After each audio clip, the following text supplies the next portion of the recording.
Well, like you, Michael, I've been in this game for a while now, but I think if you'd have said to me, if we'd have had a conversation even 6 months ago, and you said, an UNRWA employee will be caught with kidnapped Jews in their house, I'd have thought, well, that's going to be a bit much.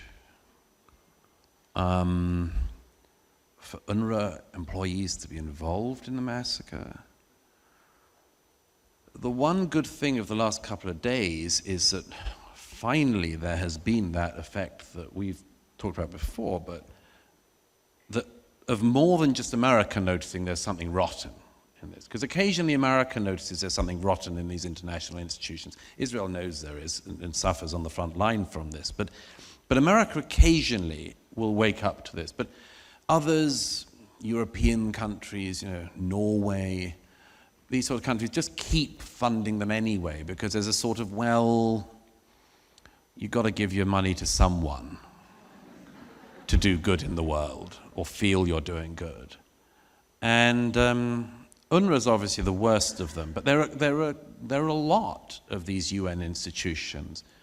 I was at a meeting with the families of the children hostages in November with UNICEF officials.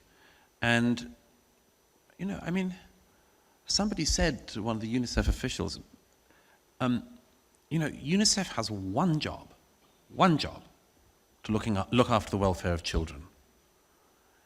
And they did not bother for over a month to do anything about the kidnapped Jewish children. Nothing.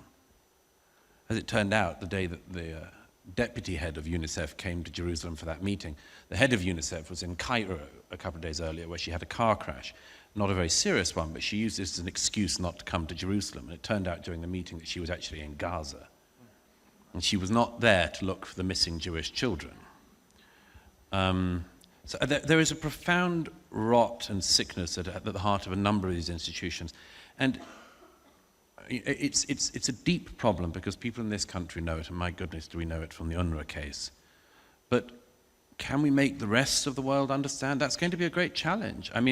Look at the case with education in general. Whatever happens after the war in Gaza, who but this country is going to do anything to make sure the textbooks aren't the same?